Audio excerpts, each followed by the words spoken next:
बच्चों, श्रद्धा मनु का ये अंतिम चरण है।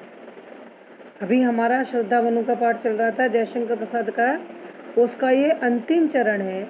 इसमें श्रद्धा मनु को कर्म की ओर पूर्णतः प्रेरित करती है, क्योंकि भगवान श्री कृष्ण ने भी गीता में कहा है, कर्मण्येवाधिकारस्ते मा फलेषु कदाचन, कि हमें निष्फल होकर कर्म करना चाहिए। क्योंकि अगर कर्म हमारे अच्छे होंगे तो फल उसके साथ निहित है, और कर्म बुरे होंगे तो उसके साथ भी फल निहित है। जैसे दुर्योधन ने कर्म किया तो उसके फल कैसे थे? खराब थे, क्योंकि उसके कर्म भी कैसे थे? षड्यंत्रकारी थे, दुख देने वाले थे। और पांडवों के कर्म कैसे थे? जहाँ भी वो रहे वहाँ उनके कर्म सदा कल्याण करने वाले थे, लोगों का भला सा चाहने वाले, इसीलिए अंत में उन्हें भलाई मिली। तो सही यहाँ भी श्रद्धा मनु को समझाते हुए कहती है, उन्हें कर्म की ओर प्रेरित करती है। डरो मत अरे अमृत संतान, अग्रसर है मंगल में वृद्धि, पूर्ण आकर्षण जीवन केंद्र, खिंची आवेगी सकल समृद्धि, विधाता की कल्याणी सृष्टि, सफल हो इस भूतल पर पूर्ण, पटे सागर बिखरे ग्रह पुंज, और ज्वालामुखियाँ हो चूर्ण, उन्हें चिंगारी सदर्श सदर, कुचलती रहे खड़ी सानंद, आज से मानवता की कीर्ति, अनिल भूजल में रहे न बंद, जल्दी के फूटे कितने उत्स, दीप कच्छप डूबे उतराए, किंतु वह खड़ी रहे दृढ़ मूर्ति, अब भी देखा कर रही उपाय, शक्ति के विद्युत कंजो व्यर्थ, विकल बिखरे हैं हो निरुपाय, समन में उसका करे समस्त, विजयनी मानवता हो जाए, विजयनी मानवता हो जाए। अब इन पद्यांश में, इस भाग में श्रद्धा मनु को प्रेरित करते हुए कहती है, डरो मत अरे अमृत संतान। अमृत माने अमरता, क्योंकि संसार में सबको मृत्यु का भय, केवल एक मानव ही ऐसी जाति है जो स्वयं को अमर बनाने के लिए न जाने कितनी प्रयत्न करती है। पहाड़ों को काटकर नदियाँ बनाना, रास्ते बनाना, मंदिरों में दान दक्षिणा देना, जीवन में विद्यालय बनवाना, ये सब क्या है? ये बच्चों हमें अमरता प्रदान करने के साधन। क्योंकि शरीर समाप्त हो गया, लोग हमारा नाम युगों युगों तक ध्यान रखेंगे, समझ के रहेंगे। जैसे महामना मदन मोहन मालवीय द्वारा स्थापित विद्यालय, अब क्या है? बनारस हिंदू विश्वविद्यालय सारा संसार जानता है। कैसा है बनारस हिंदू विश्वविद्यालय? महामना मदन मोहन मालवीय द्वारा स्थापित।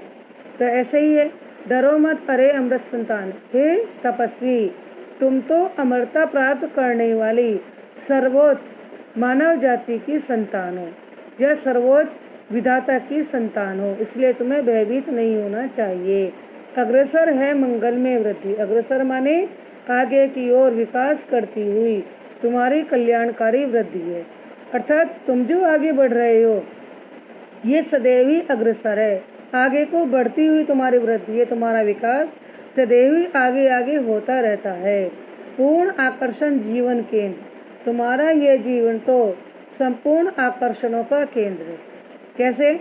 प्रकृति तुम्हारे से जुड़ी हुई है, सुरक्षा तुम्हारे से जुड़ी हुई है, संचार तुम्हारे से जुड़ा हुआ है, तो ये तुम्हारा जीवन तो संसार के, इस सृष्टि के संपूर्ण आकर्षणों का केंद्र है।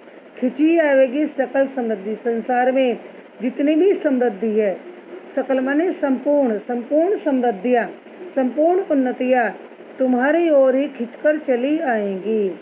विधाता की कल्याणी सृष्टि, विधाता माने परमात्मा, ईश्वर की कल्याणकारी रचनाएं भी तुम्हारे ही कारण इस पृथ्वी तल पर, भूतल माने पृथ्वी तल पर पूर्ण हो जाएंगी। क्योंकि संसार में ईश्वर जो कल्याणकारी कार्य कराना चाहता है, उसके लिए वह मानव की ही उत्पत्ति करता है। तो तुम मनुष्य हो, तुम मानव जाति के प्रथम मानव हो, तो विधाता जो कल्याणकारी परोपकार के कार्य कराना चाहता है, उसके लिए भी तुम्हारा ही जन्म हुआ है। इस पृथ्वी तल पर तुम ही उस कल्याणकारी रचनाओं को पूर्ण करोगे। पटे सागर, पटे माने दूरियां कम होना, सागर सारे पट जाएंगे अर्थात समाप्त हो जाएंगे, सागर की दूरियां भी सिमट जाएंगी। बिखरे ग्रह पुंज, जो ग्रह और नक्षत्रों के समूह इधर उधर बिखरे पड़े हैं, और जो विनय तुम एकत्र करोगे और जो ज्वालामुखियाँ सारे संसार को चूर्ण करना चाहती है, नष्ट करना चाहती है, तुम उन ज्वालामुखियों को एक छोटी सी चिंगारी के समान गर्व के साथ देखने लगे हो, देखते रहते हो। कुचलती रहे खड़ी आनंद, तुम उन बड़ी बड़ी ज्वालामुखियों को एक चिंगारी के समान बड़े गर्व के साथ कुचल दोगे और तुम्हें ऐसा करने में आनंद की अनुभूति होगी। अर्थात तुम सागर की दूरियों को समाप्त करके सागर पर मार्ग बना दोगे, यात्रा करने लगोगे। बिखरे हुए ग्रहों को एकत्र होकर उनकी शक्ति से सृष्टि की रचना करोगे। तुम अनेक ज्वालामुखियों को चूर्ण कर दोगे, नष्ट कर दोगे और उन विशाल ज्वालामुखियों को एक चिंगारी के समान आनंद के साथ कुचलते चलोगे।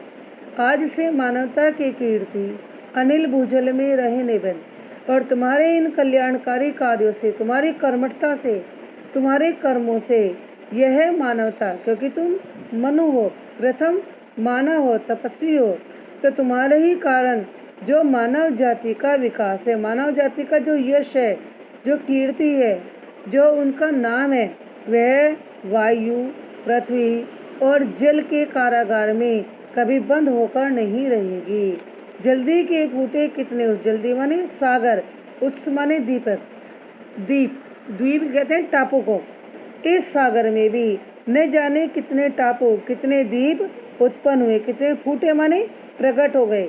इस सागर में से न जाने कितने द्वीपों का निर्माण हुआ और उन द्वीपों में से कश्यप माने कछुए जैसे जल के जीव जंतु उस सागर के जल में डूबे और डूबकर उस कठोर द्वीपों पे उतर गए, धरती पर चलने लगे। किंतु फिर भी पहले उनका जन्म हुआ, समाप्त हो गए, जन्म हुआ, समाप्त हो गए। किंतु आज भी यह सृष्टि, यह प्रकृति जिस दृढ़ मूर्ति, जिस मजबूत एक आकार की ओर देखती रहती है, वह इस प्रकृति, वह इस मानव से, ये तुम्हारे जैसे तपस्वी से अपनी उन्नति के उपाय खोजने का प्रयास कर रही है। शक्ति के विद्युत कण, जो शक्ति की ऊर्जा के छोटे छोटे कण हैं, इधर उधर व्यस्त हुए बिखरे पड़े हैं, अर्थात उनका कोई उपाय नहीं है, अत्यंत व्याकुल है, इधर उधर बिखरे हुए, वे अपना विकास नहीं कर पा रहे हैं और अलग अलग होने के कारण साधनहीन हो गए हैं। तुम उन सबको समन्वित करो, उन्हें एकत्र करो, एकत्र करके उन्हें शक्तिशाली पुंज का एक नाम दो, जिससे यह मानवता, यह मानव के कर्म की जो अभिलाषा है, यह सदैव ही विजय प्राप्त करती रहे। मानवता सदैव इस सृष्टि पर विजय प्राप्त करती रहे। मानवता सभी पर विजयी हो। मानवता का नाम सदैव सृष्टि में चिर और अमर बन जाए। बच्चों, इस पद्यांश में वीर रस है, भाव और गुण ओज है तथा इसमें अलंकारों में मानवीकरण अलंकार है, रूपक अलंकार है और अनुप्रास अलंकार है। भाव और गुण ओज, शब्द शक्ति, लक्षणा और ये खड़ी बोली का बहुत ही सुंदर पद्य